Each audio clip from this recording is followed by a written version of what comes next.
அன்பர்கள் அனைவருக்கும் இனிய வணக்கம். ஐயப்பன் தன் வளர்ப்பு தந்தையிடம் விடைபெற்று மகாராணியையும் மன்னித்து அவளுக்கும் மந்திரிக்கும் அருள் வழங்கி சபரிமலைக்கு திரும்புகிறான். மன்னன் ஒரு அம்பு விடுகிறான். அது சென்று குத்திட்டு நின்ற இடத்தில் இன்றைய சபரிமலையில் பந்தல மன்னன் ஒரு கோவில் கட்டுகிறான். அங்கு குடிகொள்கிறான் ஐயப்பன். ஐயப்பன் கோவிலுக்கு என்று விரத முறைகள் இருக்கிறது. பிரம்மச்சாரி, சிவனும் விஷ்ணுவும் இணைந்த உருவம். அவனுக்கான விரதங்கள் தனி சிறப்பு வாய்ந்தது. மாலை அணியும் போது சிவனுக்காக ருத்ராட்சமும் விஷ்ணுவுக்காக துளசி மாலையும் சேர்ந்து அணிவார்கள். பொதுவாக ஒரு மாலை அணியக்கூடாது என்று துணை மாலையும் ஒன்று உண்டு. ஒரு வருடம் பயன்படுத்திய மாலையை மீண்டும் பயன்படுத்தலாம் என்று சொன்னாலும் சில ஐயப்பமார்கள் அதற்கு என்று புது மாலைகளை வாங்கி அணிந்து கொள்வார்கள். அது அவரவர்களுடைய நம்பிக்கையை பொறுத்த விஷயம். என்றாலும் பல வருடங்களாக போட்டு சென்ற மாலையை குருசாமி கையால் போட்டுக்கொள்ளும்போது அதில் ஏற்படும் ஒரு மகிழ்ச்சியே தனி. ஒவ்வொரு முறையும் கார்த்திகை 1 அன்று ஐயப்ப பக்தர்களுக்கு கொண்டாட்டமான நாள். மனதில் இருக்கும் அத்தனை வேதனைகளும் விலகி நமக்கு வாழ்வில் ஒரு நம்பிக்கையை ஏற்றக்கூடிய நாள் கார்த்திகை 1. அன்றுதான் ஐயப்பன் கோவிலுக்கு மாலை போடுவார்கள். ஒரு மண்டலம் விரதம் என்பது முறை. அது 48 நாள், சிலர் 41 நாள், சிலர் பாதி நாட்கள் கூட இருப்பார்கள். 24 நாள் கூட சில பேர் எடுப்பார்கள். சில பேர் 3 நாள் மட்டும் விரதம் மாலை அணிந்து செல்வார்கள். ஆனாலும் கார்த்திகை 1 தங்களுடைய விரதத்தை ஆரம்பித்து விடுவார்கள். விரதம் என்பது 48 நாள் இருக்க வேண்டும். பிரம்மச்சாரிய விரதத்தை கடைபிடிக்க வேண்டும். வெறும் தரையில் படுக்க வேண்டும். 2 வேளையும் குளிக்க வேண்டும். ஐயப்ப கோஷம் சொல்லி சரண கோஷம் சொல்லி பூஜை செய்ய வேண்டும். தினசரி இறைவனுடைய சிந்தனையில் நம் மனமும் செயலும் இருக்க வேண்டும். முன்பு வேத காலத்தில் ஐயப்பன் மலைக்கு செல்லும்போது ஐயப்பனுடைய விரதத்தை மட்டுமே கடைபிடிக்க முடிந்தது. ஆனால் இன்று டெக்னாலஜி வளர்ந்த காலத்தில், இந்த யுகத்தில் வேலைக்கு செல்பவர்கள், பல்வேறு தொழில்கள் புரிபவர்கள் அதற்கு உண்டான செயல்களை செய்ய வேண்டியிருக்கிறது. எனவே கருப்பு வேஷ்டி கட்டுவது, கருப்பு சட்டை போடுவது என்பது சில யூனிஃபார்ம் போட வேண்டிய இடங்களில் சரிப்பட்டு வராது.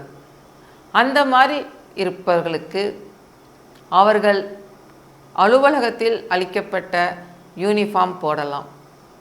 அவர்களுக்கு என்ன ட்ரெஸ் போட வேண்டும் என்று விதித்திருக்கிறதோ அதை போடலாம். என்றாலும் நெற்றியில் முக்கியமாக சந்தன பொட்டும் குங்குமமும் இட வேண்டும் என்று சொல்வார்கள்.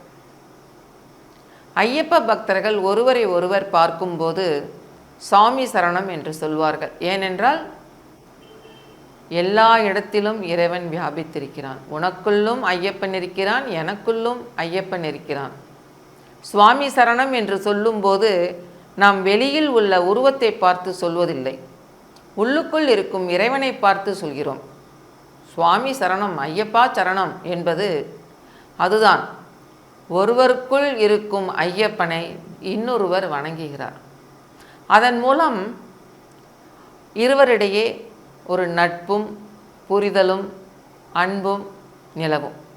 அங்கு பகை இருக்காது, தீமை இருக்காது, இவனை அழிக்க வேண்டும் என்ற உணர்வு இருக்காது.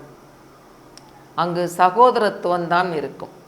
ஒரு இஸ்லாமியரை தன்னுடைய நண்பராக ஏற்றுக்கொண்ட ஐயப்ப பக்தர்கள் எல்லோரையும் தன்னுடைய நண்பராக, உடன் பிறந்த சகோதரனாக நினைக்க வேண்டும்.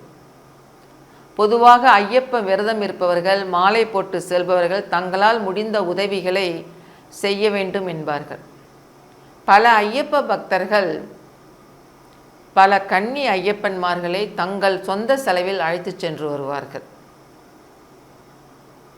வசதி படைத்த ஐயப்ப பக்தர்கள் ஐயப்பன் கோவிலில் அன்னதானம் செய்வார்கள். வருபவர்கள் அனைவருக்கும் அங்கு சாப்பாடு கிடைக்கும். இவர்களே சமையல்காரரை ஏற்பாடு செய்து மளிகை பொருட்களை வாங்கி கொண்டு போய் அங்கு சமைத்து வரும் ஏழை ஐயப்பமார்களுக்கு போடுவார்கள். அதேபோல் ஒருவர் வீட்டில் பஜனை நடந்தால் அங்கு அன்னதானம் நிச்சயம் நடக்கும். அன்னதானம் என்பது தானத்திலேயே மிகச்சிறந்தது அன்னதானம். கர்ணன் பல தானங்கள் செய்தான். தன்னை நாடி யார் வந்தாலும் உடனே அவர்களுக்கு இல்லை எனாது எடுத்து கொடுத்து விடுவான். ஆனால் அவன் ஒரு தானம் மட்டும் செய்யவில்லை, அது அன்னதானம். ஆனாலும் அவனுக்கு புண்ணியம் கிடைத்தது. எப்படி? ஒருவன் கர்ணனிடம் வந்து இங்கு அன்னதானம் எங்கு நடக்கிறது என்று கேட்கும்போது அதோ அங்கே நடக்கிறது என்று கூறினான். அந்த சுட்டு விரலை காட்டி அன்னதானம் நடக்கும் இடத்தை சொன்னதால் அதுவே ஒரு மிகப்பெரிய புண்ணியமாக போய்விட்டது கர்ணனுக்கு. அதனால்தான் அவனுக்கு மகாவிஷ்ணு தன்னுடைய விஸ்வரூப தரிசனத்தை காமித்தார். அன்னதானம் என்பது அத்தனை பாவங்களையும் கலைக்கக்கூடியது. நம்முடைய கர்ம வினைகள் கழிய வேண்டும், வாழ்க்கை நலம் பெற வேண்டும் என்றால் ஒரு முறையேனும் அன்னதானம் செய்ய வேண்டும் என்பார்கள். காக்காய்க்கு சாதம் வைக்க வேண்டும் என்பார்கள். ஏனால் காக்காய் உருவில் பித்ருக்கள் வந்து நமது தானத்தை ஏற்றுக்கொள்வதாக ஐதீகம். எனவே ஐயப்பன் கோவிலுக்கு மாலை அணிந்தவர்கள் கண்டிப்பாக அன்னதானம் செய்ய வேண்டும். எனவே தான் ஐயப்ப பக்தர்கள் மாலை போட்ட காலத்தில் தங்கள் வீட்டில் பூஜைகள் நடத்துவார்கள். அந்த பூஜையில் கண்டிப்பாக அன்னதானம் நடக்கும். அதேபோல் இருமுடிக்கட்டன்று அனைவருக்கும் அன்னதானம் நடக்கும்.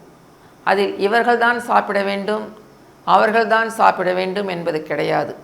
யார் வேண்டுமானாலும் வந்து சாப்பிடலாம் என்பதுதான் பொதுவான நியதி. யாருக்கு உணவில்லையோ, யாருக்கு பசி இருக்கிறதோ அவர்கள் வந்து சாப்பிடலாம் என்பார்கள். அதுதான் உண்மையான அன்னதானம். அன்னதானம் செய்து இருமுடி கட்டி அவர்கள் மலைக்கு செல்வார்கள். இருமுடியில் ஒரு முடி புண்ணியம், ஒரு முடி பாவம் என்பார்கள். புண்ணிய பலன்களை ஐயப்பன் பாதத்தில் சமர்ப்பிப்பதன் மூலம் நமது புண்ணியம் பல மடங்கு அதிகரிக்கும். பாவத்தை அவன் மடியில் சமர்ப்பிப்பதன் மூலம் நம்முடைய பாவங்கள் அனைத்தும் கரையும். இதைத்தான் அந்த இருமுடி கட்டி கொண்டு போவதனுடைய சாராம்சம். தத்துவமசி என்று எழுதியிருக்கும். அதனுடைய அர்த்தம், நான் உனக்குள்ளே இருக்கிறேன், நீ என்ன நினைத்து வருகிறாயோ அது உனக்குள்ளேயே இருக்கிறது என்பதுதான் அதனுடைய பொருள். அதை பற்றி நாம் அடுத்து பார்க்கலாம்.